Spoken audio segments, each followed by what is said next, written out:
ஹல்லேலூயா. நம் ஆண்டவராகிய இயேசு கிறிஸ்துவின் நாமத்தில் உங்களுக்கு வாழ்த்துக்கள். Good morning. விடிஞ்சிருச்சுங்க, 7 மணி ஆயிடுச்சு. இது வரைக்கும் நீங்க இன்னும் எழுந்திருக்கலையா? இல்ல இந்நேரத்துக்கே உங்க காலை வேலைகளை முடித்து ஜெபித்து வசனத்துக்காக காத்திருக்கிறீங்களா? வாங்க தேவனுடைய வசனத்தை தியானிப்போம். அது நமக்கு எவ்வளவோ ஆசீர்வாதம். ஜெபிப்போம். பரிசுத்தரே, உமக்கு நன்றி ஆண்டவரே. யார் யார் எங்கிருந்த ஆண்டவரே உடைய வார்த்தைகளை கேட்க ஆயத்தமாய் காத்திருக்கிறார்களோ, வாஞ்சையுள்ள ஆத்மாவை திருப்தியாக்கும்படிக்கு கிறிஸ்துவின் நாமத்தில் ஜெபிக்கிறோம் நல்ல பிதாவே. ஆமென். ஆமென் சொன்னீங்களாங்க? ஆமென் என்றால் அப்படியே ஆவதாக. சொல்லுங்க, நீங்க ஆண்டவரை ஏற்றுக்கொண்டீங்களா? இயேசு கிறிஸ்துவை உங்கள் சொந்த இரட்சகராக அங்கீகரிச்சீங்களா? உங்களுக்கு ரட்சிப்பின் சாட்சி இருக்கா?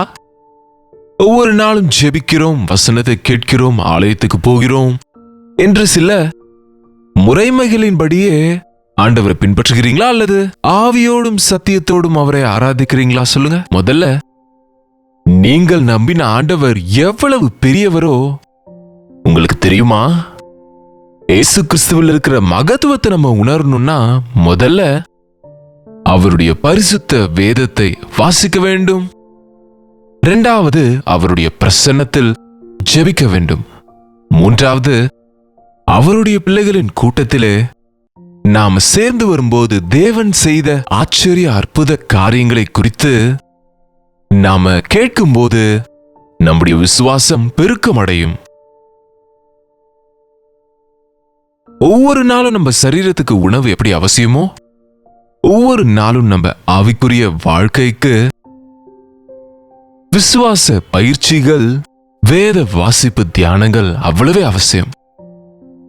இயேசு கிறிஸ்துவ குறித்து நீங்க முதல்ல இருந்து ஏதோ அங்கங்க சில விஷயங்கள் அல்ல, அவர் மாம்சத்திலே வந்திருந்த போது அவர் எப்படி இந்த உலகத்திலே வாழ்ந்தார், அவர் என்ன செய்தாரு என்பதை நீங்க அறிய வேண்டும் என்றால் மத்தேயு, மார்க்கு, லூக்கா, யோவான் சுவிசேஷங்கள் நீங்க நல்லா வாசிங்க. அவருடைய பிறப்பின் விதத்திலிருந்து அவருடைய சிலுவை மரண உயிர்த்தெழுதல் வரைக்கும் அவருடைய ஊழிய விஷயங்கள், அநேக காரியங்கள் இந்த சுவிசேஷங்களில் எழுதப்பட்டு இருக்கு. ஆண்டவர் ஒன்றை செய்தார், இன்னொன்று செய்யவில்லை என்பதாக இல்லை. அற்புதங்கள் செய்தாரு, சுகம் கொடுத்தாரு, பாவிகளை ரட்சிப்பிலே நடத்தினாரு, மனிதர்களின் வாழ்க்கையில் மாற்றத்தை உண்டாக்கினாரு, சமாதானம் இல்லாதவர்களுக்கு சமாதானம் கொடுத்தாரு, பயங்கரமான அசுத்தமான மோசமான அசுத்த ஆவிகளால் பிடிக்கப்பட்டவர்களை விடுவித்து அவர்களை குணமாக்கினாருங்க.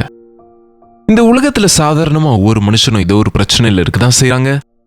இப்பொழுது கூட நமக்கும் அநேக நோய்கள், போராட்டங்கள், பிரச்சனைகள், சிக்கல்கள், வியாதிகள், கலகங்கள், குடும்பத்திலே சமாதானம் இல்லாத சூழ்நிலை, எத்தனையோ போராட்டங்களை இன்றைக்கும் மனுஷன் எதிர்கொள்ளுகிறான். இது எல்லாவற்றிற்கும் காரணம் பாவம். அது ஆதாம் ஏவாள் இடத்திலிருந்து பாரம்பரியமாக நம்மிடத்தில் பின்தொடர்ந்து கொண்டே இருக்கிறது.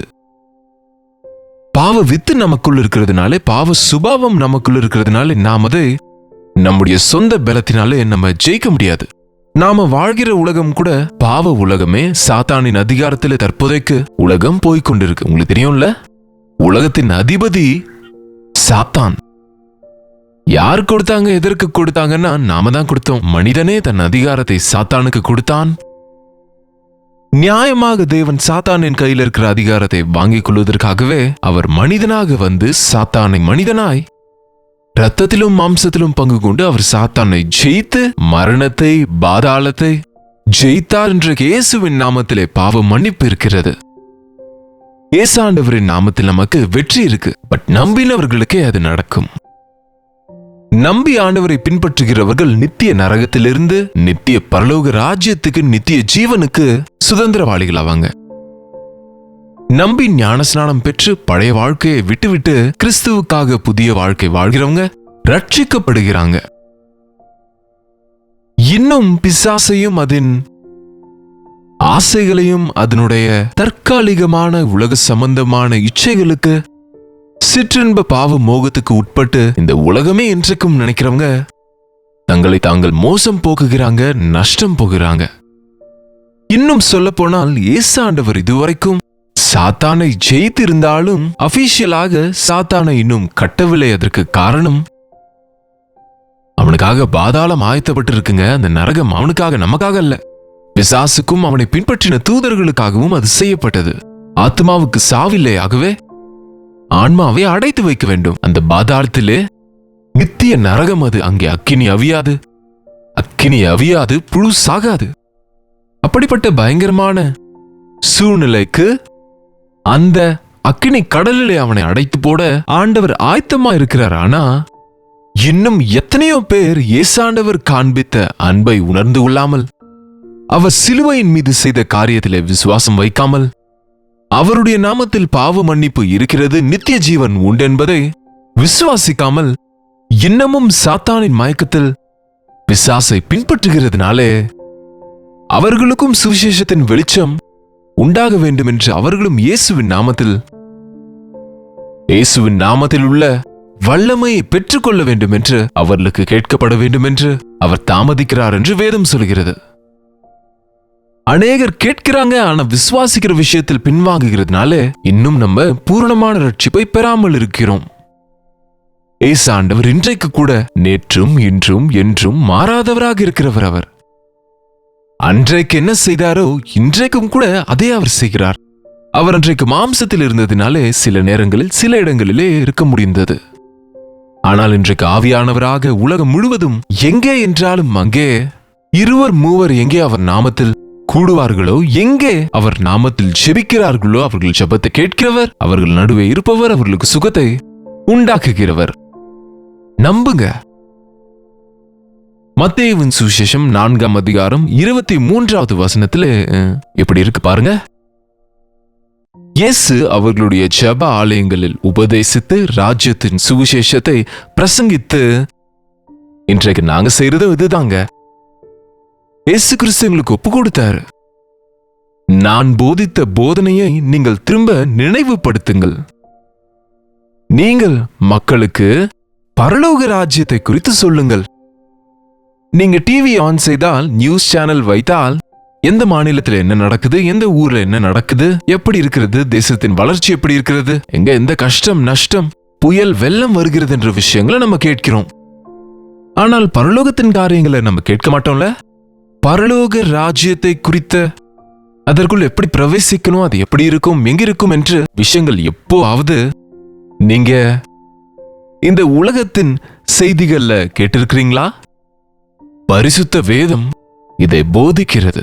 பரிசுத்தராகிய ஆண்டவர் இந்த உலகத்துக்கு வந்தபொழுது எப்பொழுதும் அவர் பேசினது பரலோகத்தை குறித்தே. பரலோக ராஜ்யத்திலே பிரவேசிக்க என்ன செய்ய வேண்டும், இந்த பரலோக ராஜ்யத்திலே பெரியவனா இருக்க என்ன செய்ய வேண்டும். அவர் பரலோக ராஜ்யத்தை குறித்து பிரசங்கித்துக் கொண்டு, தேவனுடைய ராஜ்யத்தை குறித்து பிரசங்கித்துக் கொண்டு சுவிசேஷத்தை அறிவிக்கிறாரு. என்ன இது சுவிசேஷம்? நாம் எல்லோரும் பாவிகளை, எந்த வித்தியாசமும் இல்ல, எல்லாரும் பாவம் செய்து தேவன் கொடுத்த மகிமையை இழந்து விட்டோம்.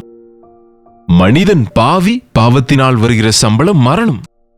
ஆனால் இயேசு கிறிஸ்து, ஆண்டவராகிய இயேசு கிறிஸ்துவின் மூலமாக நமக்கு நித்திய ஜீவனை கொடுப்பதற்கு அவர் கிருபையின் வரமாய் நம்முடைய பாவங்களுக்காக அவர் சிலுவையில் மரித்து, நம்முடைய பாவத்துக்கு வர வேண்டிய தண்டனையை அவர் ஏற்றுக்கொண்டு, நம்முடைய பாவத்தின் பரிகாரத்தை அவரே செலுத்தி, அவர் தேவனா இருக்கிறதுனால, எல்லாமுமா இருக்கிறதுனால, இறந்த கால, நிகழ்கால, வருங்காலத்தில் இருக்கிற சகல ஜனங்களுக்காக ஒரே முறை அவர் பலியாடாக, பாவ நிவாரண பலியாய் நமக்காக மரித்து திரும்ப மரணத்தை ஜெயித்து எழுந்திருக்கிறார்.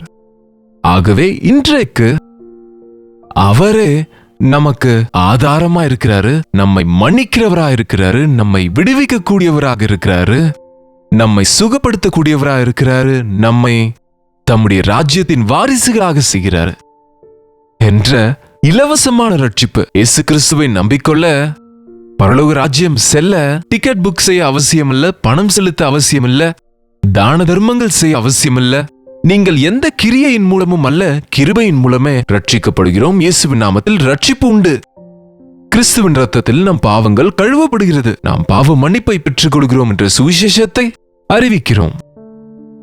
என்ன இது இயேசு கிறிஸ்து? இது ஒரு மதம் அல்ல. மதத்தை பிரசங்கிக்கவில்லை, உங்களுக்கு நித்திய ஜீவனை கொடுக்கிற ஆண்டவர் இருக்கிறார். உங்கள் பாவ தோஷங்களுக்கு வர வேண்டிய சிக்ஷையிலிருந்து தப்புவிக்கிற ஆண்டவர் இருக்கிறார். உங்க நோய்களிலிருந்து, பிரச்சனைகளிலிருந்து உங்களை விடுவிக்கக்கூடிய கிறிஸ்து இருக்கிறாரு. அவர் உங்கள் நோய்களை சுமந்து உங்களுக்கு விடுதலை கொடுத்தார்.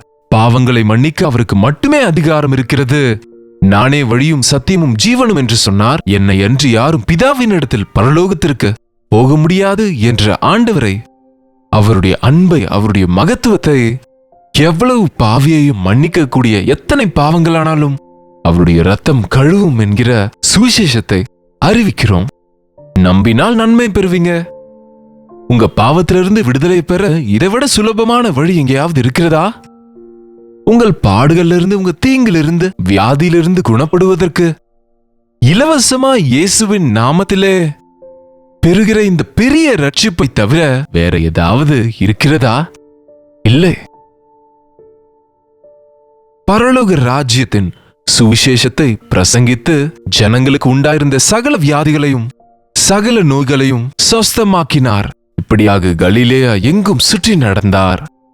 அவர் ஓரிடத்துல உட்கார்ந்து, பக்தர்களே என்னிடத்தில் வாங்க என்று சொல்லல, அழிந்து போனதை தேடி ரட்சிக்க வந்தேன் என்ற ஆண்டவர் ஒவ்வொரு விதமான வியாதியிலே கஷ்டப்படுகிற ஒவ்வொருவரையும், நோய்களாலே சீரழிந்து கொண்டிருந்தவர்களை அவர் அந்தந்த பகுதிகளிலே சுற்றி நடந்து அப்படிப்பட்டவர்களை சொஸ்தமாக்கினார். மருந்து அவசியமில்லாம, நாட்டு மருந்தும் இல்லை, ஆயுர்வேதமும் இல்லை, ஹோமியோபதியும் இல்லை, அலோபதியும் இல்லை. அவர் வெறும் தன்னுடைய தொடுதலினாலே, அவர் நாமத்தில் இருக்கிற வல்லமை நிமித்தம் வியாதியஸ்தரை சொஸ்தமாக்கினார். சகல விதமான நோய்களையும் வியாதிகளையும் சொஸ்தமாக்கி கொண்டு அவர் சுற்றி நடந்தார். அவருடைய கீர்த்தி சீரியா எங்கும் பிரசித்தமாயிற்று. அப்பொழுது பலவித வியாதிகளையும் வேதனைகளையும் அடைந்திருந்த சகல பிணியாளிகளையும், பிசாசு பிடித்தவர்களையும், சந்திர ரோகிகளையும், திமிர்வாதக்காரரையும் அவரிடத்தில் கொண்டு வந்தார்கள். அவர்களை சொஸ்தமாக்கினார். இன்றைக்கு நோய்களின் பட்டியலை உண்டாக்கினா எத்தனை விதமான நோய்கள் இருக்கும்ல? ஒரு காலத்தில் மருத்துவர்கள் குறைவா இருந்தாங்க, மருந்துகள் குறைவாக இருக்கும், நோய்களும் குறைவா இருக்கும். இன்றைக்கு டாக்டர்ஸ் நிறைய இருக்கிறாங்க, மெடிக்கல் ஃபீல்ட்ல அட்வான்ஸ்டாக இருக்கிறாங்க, ஹாஸ்பிட்டல்ஸ் எத்தனையோ இருக்கு. ஆனாலும் அதே சூழ்நிலையில வியாதியஸ்தர் அதிகமானதுனால அப்பாயின்மெண்ட் கிடைக்கிறதே கஷ்டமா இருக்கு. ஹாஸ்பிட்டல்ஸ்ல எவ்வளவு ஏராளமாய் அரசு மருத்துவமனைக்கு போனா இருப்பாங்க பாருங்க. பெட்டு மேல, பெட்டு கீழே, பெட்டு பக்கத்துல, வழியில, எங்கனாலும் அங்கே எக்கச்சக்க பேரு நோயாளிகளும் ஏழ்மையில இருக்கிறவங்களும் வைத்தியம் செய்து கொள்ள முடியாதவங்க அங்கே கிடக்கிறத நம்ம பார்க்க முடியும். எத்தனை ஹாஸ்பிட்டல்ஸ்ல பரிதாபமான நிலையை இன்றைக்கு பார்க்கிறோம். ஆண்டவர் மேல விசுவாசம் வைங்க. ஆண்டவர் ஹாஸ்பிட்டலுக்கு வந்து எல்லாரையும் சுகப்படுத்த கூடாதான்னு கேட்பாங்க. ஆண்டவர் மேல விசுவாசம் வைக்கிறவங்கள அவர் இப்பொழுது கூட சுகப்படுத்துவாரு. ஆண்டவரிடத்துல போக வேண்டும் என்றால் நீங்க ஒரு சர்ச்சுக்கோ ஒரு மலைக்கோ போக வேண்டிய அவசியமே இல்ல. அவர் மீது விசுவாசத்தோடு நீங்க எங்க இருக்கிறீங்களோ அங்க முழங்காலிட்டு, ஆண்டவரே பாவியாகிய எனக்கு இரங்கும் என்றால், உம்மால் குணப்படுத்த முடியும், உம்முடைய தழும்புகளால் எனக்கு சுகம் உண்டு என்றால், விசுவாசத்தோடு ஜெபித்தால் அற்புதமான சுகங்கள் இன்றைக்கு கூட நடந்து கொண்டிருக்கு. ஹாஸ்பிட்டல்ல சிகிச்சை எடுத்துக்கொள்கிறவங்க வைத்தியங்கள் நடந்தாலும் கூட சுகத்தை கொடுக்கிறவர் ஆண்டவர் என்று விசுவாசித்து அவரை துதிக்கிறாங்க. உன்னுடைய விசுவாசம் உன்னை சுகப்படுத்தியது என்று ஆண்டவர் சொல்லுவார். காரணம், விசுவாசிக்கிறவர்களுக்கு மட்டுமே சுகம். விசுவாசம் இல்லாதவன் தேவனிடத்தில் எதையுமே பெற மாட்டாங்க. ஆண்டவரை நம்புங்க, அவருடைய சிலுவை யாகத்தின் மேல விசுவாசம் வைங்க, அவருடைய நாமத்தில் ஜெபியுங்க, அற்புதமான சுகம் உண்டாகும். அவர் பலவித வியாதிகளை உடைய பிணியாளிகளை சொஸ்தமாக்கினார். பிசாசு பிடித்தவர்களை விடுதலையாக்கினார். இன்றைக்கு பிசாசினாலே வேதனைப்படுகிறாங்க. ஒரு விஷயத்தை நீங்க வேண்டான்னு சொல்லியும் அதுக்கே அடிக்ட் ஆகி இருக்கிறீங்கன்னா, உங்களுடைய ஆத்மாவை அசுத்த ஆவி ஆட்கொண்டு இருக்கிறது என்று அர்த்தம். நீங்க சரியா இருக்கணும்னு விரும்புகிறீங்க, ஆனால் உங்களுக்கு அழுத்தத்தை கொடுக்கிற உங்கள் கண்களுக்கு தெரியாத அசுத்த ஆவி, துஷ்ட சக்தி உங்க மேல தாக்கத்தை காண்பிக்கிறது. நிறுத்த வேண்டும் என்று நிறுத்த முடியாமல் இருக்கிறேன். பரிசுத்தமாக என்னால் இருக்க முடியவில்லை என்று தவிக்கிற எல்லாரும் நீங்க உணர்ந்து கொள்ளுங்க. பிசாசு உங்களை அமிழ்த்தி விடுகிறான், நோகடிக்கிறான். இயேசுவின் நாமத்தில் நீங்க விண்ணப்பம் செஞ்சா பிசாசை ஜெயித்த பிசாசின் தலையை நசுக்கிவிட்ட ஆண்டவர் அவருடைய நாமத்தில் உங்களுக்கு விடுதலை கொடுப்பாரு, சுகத்தை கொடுப்பாரு. அநேகரை அவர் சொஸ்தமாக்கினார். இன்றைக்கு சுகப்படுத்துதல் இல்லை என்கிறவங்க புத்தியற்றவங்க. அவர் சுகப்படுத்தினாரு. அவர் சிலுவை மரண உயிர்த்தெழுதலுக்கு பின்பு அவருடைய சீஷருக்கு அதிகாரம் கொடுத்தாரு. சகல பிணியாளிகளையும் சுஸ்தமாக்கவும் அசுத்தாவிகளை துரத்தவும் அவர் அதிகாரம் கொடுத்தாரு. அதற்கு தான் இன்றைக்கு ஜெபத்தின் மூலம் சுகம் கிடைப்பது இன்றைக்கு கூட சாத்தியம். உன்னால் விசுவாசிக்க கூடுமானால் விசுவாசிக்கிறவனுக்கு எல்லாம் கூடும் என்ற ஆண்டவர் இந்த காலை நேரத்தில் நீங்க யாராவது வியாதியஸ்தரா இருந்தா, பிசாசுகளால போராடி கொண்டிருந்தா, உங்க வீட்டுல யாராவது இப்படி போராட்டங்களில் இருந்தா ஆண்டவருடைய மகத்துவத்தை உணருங்க. அவர் செய்த சிலுவை யாகத்தின் மேல விசுவாசம் வைங்க. அற்புதமான விதத்தில் அவர் கொடுக்கிற சுகத்தை, பாவ மன்னிப்பையும் ஆசீர்வாதத்தையும் பெற்றுக்கொள்ள முடியும். ஜெபிப்போம். பரிசுத்தரே, அன்புள்ள ஆண்டவரே,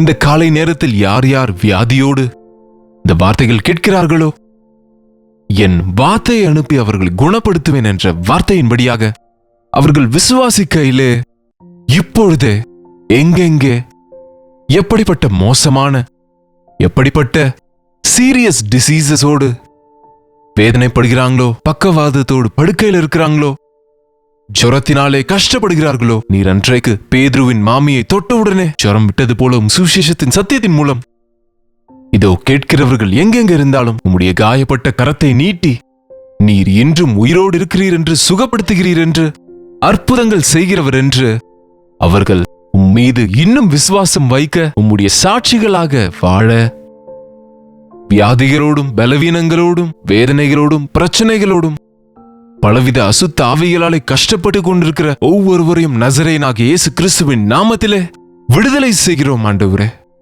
பரிசுத்த ஆவியின் காரியங்களை தொடர்ந்து செய்யும்படிக்கு இயேசு கிறிஸ்துவின் நாமத்தில் ஜெபிக்கிறோம் நல்ல பிதாவே, ஆமென்.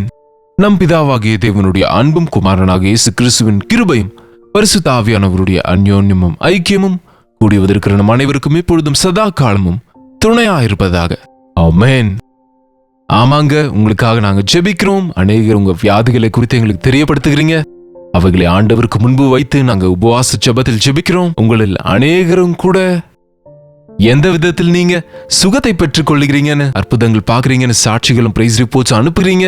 நிச்சயமா ஜெபம் வேலை செய்யும். நீங்களும் ஜெபிங்க, நாங்களும் ஜெபம் செய்கிறோம். அற்புதமான அவருடைய சுகப்படுத்தும் காரியம், சமாதான சந்தோஷம் நம் வாழ்க்கையிலே உண்டாயிருக்கும். உங்களுடைய ஜெப விண்ணப்பங்களுக்காகவும் பாரங்களுக்காகவும் நீங்க 8939801234 என்னும் கீழ்காணும் நம்பருக்கு ஒரு டெக்ஸ்ட் அல்லது வாய்ஸ் மெசேஜ் மூலம் எங்களுக்கு வாட்ஸ்அப் பண்ணுங்க. நாங்க ஜெபிக்கிறோம், நீங்களும் ஜெபிங்க. அற்புதமான காரியங்களை தேவன் செய்வார். Doctor Jaipal Tamil YouTube channel இன்னும் சப்ஸ்கிரைப் பண்ணாம இருந்தா இன்றைக்கு பண்ணுங்க. லைக் பண்ண, ஷேர் பண்ண மறக்காதீங்க. ஒவ்வொரு முறையும் நீங்க தேவனுடைய வசனத்தை கேட்கும் போது வசனத்தை இதயத்துல பத்திரப்படுத்துங்க, தியானிங்க. அற்புதமான ஆசீர்வாதங்களை பெற்றுக்கொள்வீங்க. கர்த்தருக்கு சித்தமானால் நாளைக்கு இதே அனுதின தியான நிகழ்ச்சியில கர்த்தருடைய வார்த்தையோடு உங்களை சந்திக்கிற, நீங்களும் கலந்து கொள்ள மறக்காதீங்க. அதுவரை கர்த்தருடைய கிருபை உங்களுக்கு துணையா இருப்பதாக.